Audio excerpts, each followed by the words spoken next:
Critical Base Theory Episode 8 Ancients' Liberty and the Dark Enlightenment. The Age of Enlightenment is the age of the supremacy of reason, the age where mankind discovered its innate ability to be rational without the influence of social institutions. It is traceable to the intellectual achievements of the Protestant Reformation, when Martin Luther identified moral action to consist not in blindly following ecclesiastical authority, but doing good because it is what your heart tells you. Casting the religious aspersions aside, Whig historians acknowledged this as the milestone that concretely established individual sovereignty as the core principle on which societies should be based, giving rise to political concepts and legal theories such as social contract theory, democracy, liberalism, egalitarianism, and proprietarianism. Social contract theory is the legal framework committed to recognising and protecting individuals as persons on the ground of consent. Democracy is a structure of government based on the sovereignty of the people.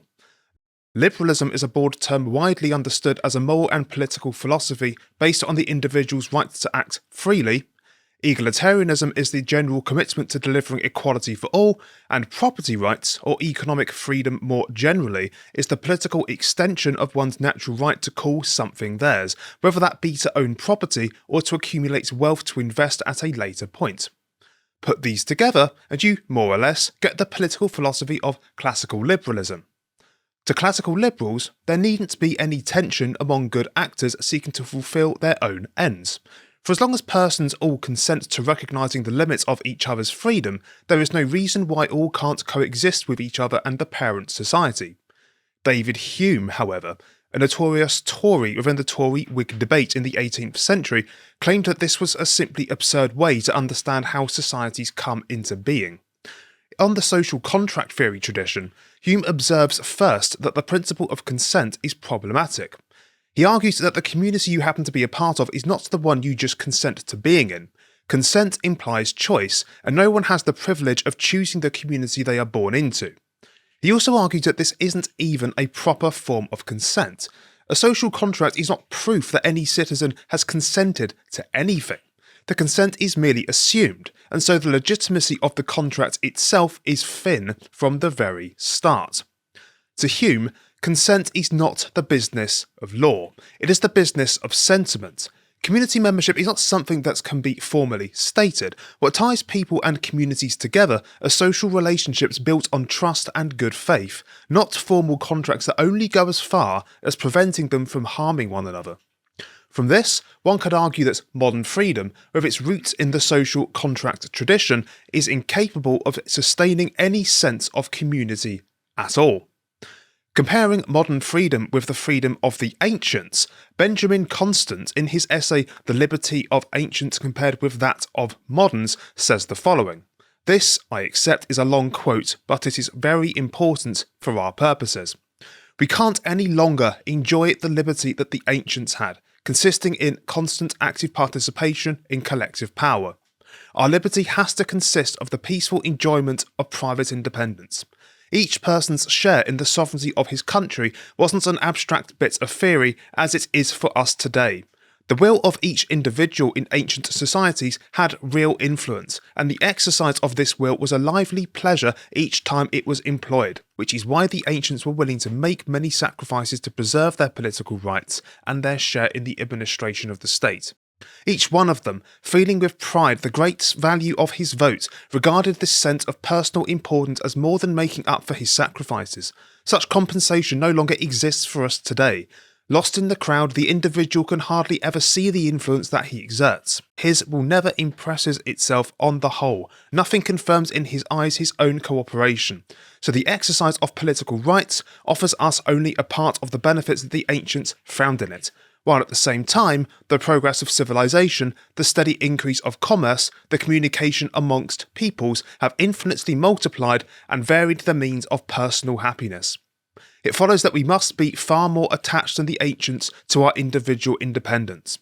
When they sacrificed that independence in order to keep their political rights, they were sacrificing less to obtain more, whereas for us it would be giving more to obtain less. The aim of the ancients was to share social power among the citizens of a single country. That's what they called liberty. The aim of the moderns is to be secure in their private benefits, and liberty is their name for the guarantees accorded by institutions to these benefits." End quote.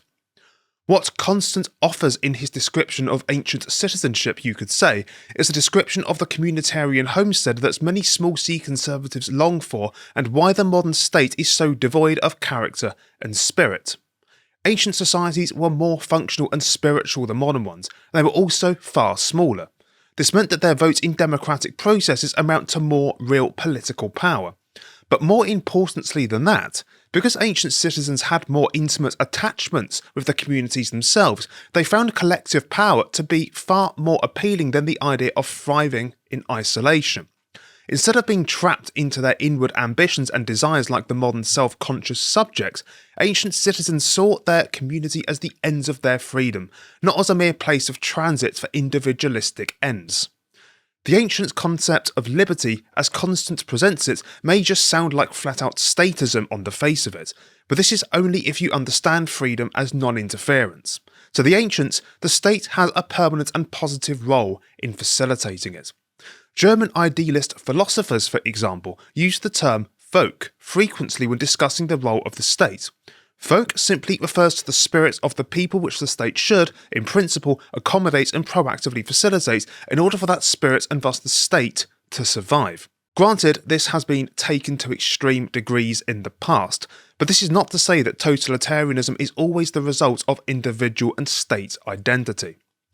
Thinkers of the Dark Enlightenment have a similar attachment to this concept of folk, and very much see it as a positive alternative to the shallow internal roots of modernity, which, as they see it, are proactively facilitating the demise of Western civilization. This criticism, however, stretches much further than just to modernity's shallowness. It builds itself off of Samuel Johnson's view that the moment we became enlightened was precisely the moment when everything started to go wrong. In becoming enlightened, one could argue that all we actually did was identify ways in which we could be infinitely cynical about the rules and conventions that uphold the cornerstones of every society that has ever existed. We relieved ourselves of the shackles of order in favour of shackling ourselves to chaos. Enlightenment's reason is, as Martin Luther says himself, a whore, the literal path to hell, whereby our attraction to the idea of self-knowledge and self-determination allowed pure evil to creep in through the back door and establish the new cathedral that we now must all follow. The cathedral of social progress. Pioneers of the Dark Enlightenment, Nick Land and Mencius Moldbug, see it as no coincidence that conservatives increasingly find themselves politically outflanked in every direction. The cathedral is rigged against them, and in fact is rigged against anything standing in the way of justifying further social progress. Actual conservatives, as in those who see the nuclear family and self-restraint as natural virtues, are relegated to being reactionaries, because there isn't much left to preserve. Alas, the only solution for the conservative, in their view, is to set on the path of restoration. Implicit in this idea is, of course, reluctantly accepting that this systemic march towards progress is going to continue, whether we choose to be a part of it or not. The end point of this dialectic, however, is a major subject of dispute. But there are two general outlooks for where this could lead. The first is that we collapse into a progressive, technological and technocratic singularity, and thus enter into a social utopia or dystopia depending on one's conception of what the good life is. The second is that this unrelenting march towards progress will eventually burn itself out and leave over a void for a new idea to step up to fill its place. This latter position is heavily inspired, if not entirely inspired, by Oswald Spengler's emphatic rejection of Whig historiography. Whig historians quite simply understand history to be a journey from a dark past towards a glorious present. This is how Simon Blackburn puts it anyway. But Spengler rejects this view to argue that each civilization, whether that be Greece, Rome or what we regard as the West, has its own self-contained timeline. This historiography is analogous to entropy, or the life cycle of any living organism. Like any living organism, societies spring into existence, evolve into civilizations, bloom as civilizations, but then fall into decline until they eventually collapse. They collapse in Spengler's view because emerging from the civil and material luxuries that come with functional civilizations is a self-destructive cycle consisting of complacency and idleness, which directly engenders cultural and moral decadence. This is the stage that the majority of neo-reactionary or Dark Enlightenment thinkers see the modern world to be in today, with the intellectual dawn of postmodernism representing the moments where Enlightenment reason finally began to turn in on itself. Many neo-reactionaries are, in fact, just waiting for this collapse so that they can embark on building something new akin to the ancient societies of old. These would be smaller states with permanent aristocracies, mini feudal states, if you like, with the only difference being that there are no rights whatsoever except the right to leave. This is, in effect, Mencius Moldbug's concept of patchwork, which he describes in a rather playful way. I quote, "The essential inspiration for patchwork is the observation that the periods in which human civilization has flowered are the periods in which it has been most politically divided. Ancient Greece, medieval Italy, Europe until 1914, China in the spring and autumn period, and so on. Burckhardt once observed that Europe was so safe so long as she was not unified, and now that she is, we can see exactly what he meant. Small is good. Local is good. Different is good. We know these things. These are not controversial assertions, even in the hippest streets of Williamsburg. Heck, President Obama is probably a slow food man himself." This is the staple position of the Dark Enlightenment. Societies constituted on liberal and democratic principles are doomed to collapse because they are quite literally grounded on the constant undermining of rules and conventions which have meaning beyond what reason can grasp. It must be clarified that this is the relatively vanilla side of the Dark Enlightenment. There is an even yet darker side, which is the political strategy of accelerationism. Accelerationism simply entails knowingly intensifying the ongoing social conflicts and contradictions so that the inevitable collapse of society comes about sooner.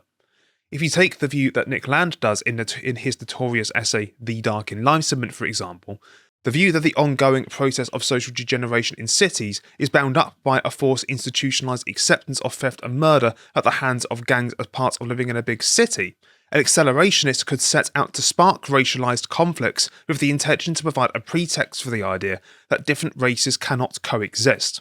Stirring up racialized conflicts for the purpose of trying to start a race war is what is commonly cited as right accelerationism, but in reality, the critical race theorists or race Marxists, such as Black Lives Matter, are doing and advocating for exactly the same thing.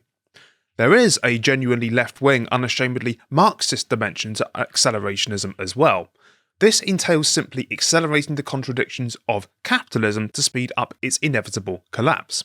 This could entail arguing for unrestricted capital mobility, i.e. mass immigration in the areas most affected by cultural disintegration.